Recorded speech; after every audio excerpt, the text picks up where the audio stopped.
안녕하세요. 전술의 대식가입니다.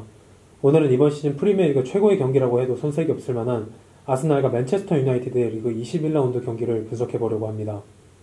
먼저 아스널은 최고의 퍼포먼스를 보여주는 팀답게 하던 대로 준비해왔습니다. 아르테타 감독 밑에서 탄생한 아스널의 공격 과정은 매우 유기적입니다. 공격에 있어서 가장 특징적인 부분은 좌우 삼각형입니다. 마르티넬리, 자카, 진첸코, 그리고 사카, 웨데고르, 화이트로 이어지는 좌우 삼각형이 유기적으로 운영되면서 상대 하프스페이스 지역을 공략하는 방식의 공격을 펼칩니다. 경기 초반부터 아스널은 이러한 공격 형태를 잘 보여줬습니다. 마르티넬리, 자카, 진첸코가 좌측, 사카, 웨데고르, 화이트가 우측에서 삼각형을 이뤘죠. 후방에서는 파티가 공격 방향을 결정합니다. 오늘 경기 키포인트가 됐던 선수는 진첸코였습니다. 진첸코는 현대적인 풀백의 전형을 그대로 보여줬습니다. 진첸코가 맡은 역할을 요약하면 넓게 그리고 영리하게 였습니다. 먼저 아스널이 최후방부터 빌드업을 시작할 때는 진첸코가 사이드 라인에서 최대한 넓게 위치했습니다. 아스널이 공격안을 좁게 사용하면 맨유의 압박을 풀어내기가 어렵기 때문에 아스널이 진첸코를 활용해 경기장을 폭넓게 이용했습니다. 진첸코가 공간을 확보해준 덕에 아스널의 유연한 후방 빌드업이 나올 수 있었습니다. 아스널이 공이 완전히 점유했을 때는 진첸코가 영리하게 움직였습니다. 풀백으로서 마르티넬리를 도와주러 이동하기도 하지만 자카가 측면으로 빠지면 중앙으로 이동해서 미드필더처럼 움직였습니다. 파티가 압박을 당해 패스를 받을 수 없을 때도 진첸코가 중원에 가담해 연결고리 역할을 수행했습니다.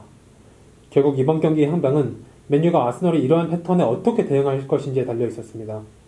카세미로의 공백 속에도 맨유는 예상과 다르게 물러서지 않았습니다. 에릭 테나 감독은 수비라인을 높게 올리고 높은 위치에서부터 압박을 시도하는 기존 전술을 그대로 사용했습니다. 빠른 압박을 통해서 아스널을 괴롭히고 래시포드의 득점력을 100분 활용하겠다는 의지를 알 수 있었죠. 두 팀의 차이는 득점을 하고자 하는 방식에 있었습니다. 아스널은 팀적인 움직임을 통해서 득점을 하고자 했고 맨유는 선수 개인 역량을 극대화시켜서 골을 넣으려고 했습니다. 전반전 득점 장면만 봐도 아스널과 맨유가 서로 어떻게 득점하고자 했는지가 고스란히 드러납니다. 먼저 래시포드의 득점 장면을 보면 순간적으로 맨유 선수들이 좌측에서 압박을 시작했고 공이 래시포드에게 연결됐습니다. 래시포드는 득점 기회가 오자 과감하게 슈팅을 시도해 득점으로 연결했습니다. 맨유의 빠른 압박 전환도 좋았지만 이번 득점은 래시포드의 최근 경기력이 얼마나 무서운지를 잘 보여주는 장면이었습니다. 은키티아의 동점골 상황에서는 중요하다고 말씀드렸던 진첸코의 활용법이 고스란히 나옵니다. 자카, 마르티넬리, 웨데고르가 측면에서 공격을 시도하자 맨유도 3명의 선수가 수비하러 이동합니다. 수적으로 동률이 된 상황, 이때 진첸코가 중앙으로 가담해 수적 우위를 만들어줍니다. 진첸코의 움직임 덕분에 순간적으로 자카에게 공간이 나왔고 이는 은케티아의 득점으로 연결됩니다. 실점 후에도 흔들리지 않고 경기를 빠르게 원점으로 만든 아스널의 위닝 멘털리티도 느껴지는 장면이었습니다. 아스널이 정말 강해졌다는 걸, 그리고 정말 맨유가 강해졌다는 걸 느낄 수 있는 45분이었습니다. 후반전의 키포인트는 두 가지였습니다. 카세미로 없는 에릭센이 후반전에도 수비적인 영향력을 유지할 수 있을 것인가, 맨유의 압박 기동성이 90분 내내 이어질 것인가. 맨유는 이 두 가지를 실행하지 못한다면 당연히 아스날한테 밀릴 수밖에 없었습니다. 우려대로 맨유는 두 가지 모두 제대로 되지 않았습니다. 후반전 초반부터 에릭센은 웨데고르와 사카를 1대1로 수비하는 걸 버거워하기 시작했습니다. 에릭센이 대인 수비력과 기동성이 좋은 미드필더가 아니라는 약점이 드러나기 시작했죠. 카세미로가 없다는 것이 확실하게 느껴지는 상황이었습니다. 사카의 역전골 장면을 보면 워낙 슈팅이 좋았던 것도 있지만 에릭센이 사카에게 너무 많은 슈팅 공간을 허용했다는 아쉬움이 있습니다. 맨유는 리산드로 마르티네즈의 동점골로 경기를 다시 원점으로 돌렸지만 압박 기동성에서도 문제를 드러내기 시작했습니다. 특히 안토니가 진첸코의 움직임으로 인해 과부하가 걸린 모습을 그대로 노출했죠. 압박이 무의미해지고 중원에서 선수를 놓치는 상황이 수차례 나오면서 맨유가 점점 밀리는 양상이 되었습니다. 이때 테나 감독이 선택한 카드는 프레드였습니다. 프레드를 투입한 이유는 크게 두 가지로 보입니다.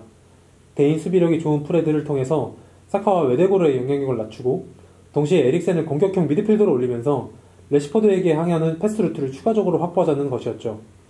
공격적으로 변화를 줄 수 있는 카드가 딱히 없는 벤치 상황에서 테나 감독이 최선의 선택을 했다고 생각합니다.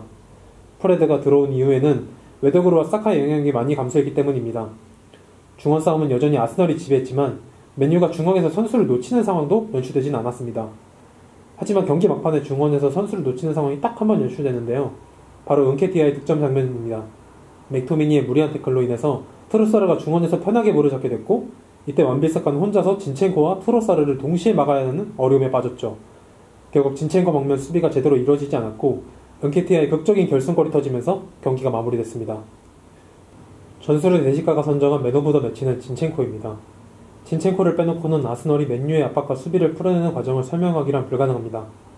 진첸코는 아스널 선수 중 가장 많이 볼을 만졌고 진첸코의 볼터치는 경기장 전역에 퍼져 있었습니다. 그만큼 진첸코의 영향력이 경기장 안에서 거대했다는 걸 알 수 있었습니다.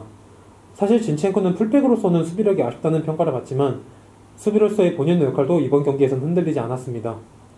안토니를 완벽하게 제어하면서 맨유가 우측에서 활로를 찾지 못하도록 만들었습니다. 전술 천재라고 불리는 아르테타 감독과 테나 감독의 전술 싸움이 굉장히 치열했기 때문에 최고의 경기를 만들었다고 생각합니다. 아스널은 왜 자신들이 이번 시즌 유럽 최고의 팀인지를 결과로 증명해냈고 테나 감독은 빠르게 맨유를 정상화했다는 걸 경기력으로 보여줬습니다. 하지만 핵심인 카세미로의 공백 속에 에릭센과 브루노 페르난데스의 공격 영향력이 감소했다는 걸 막아내지 못했습니다. 후반 막판에는 제대로 지원을 받지 못한 래시퍼드가 고립되는 양상도 나왔습니다. 맨유는 확실히 조금 더 개선할 부분이 있어 보입니다. 그래도 팬 입장에서는 알렉스 퍼거슨 감독과 아레슨 벵거 감독이 이끌던 시절의 향수가 떠오르는 아주 재밌는 경기가 진행됐습니다. 시청해주신 여러분 감사합니다.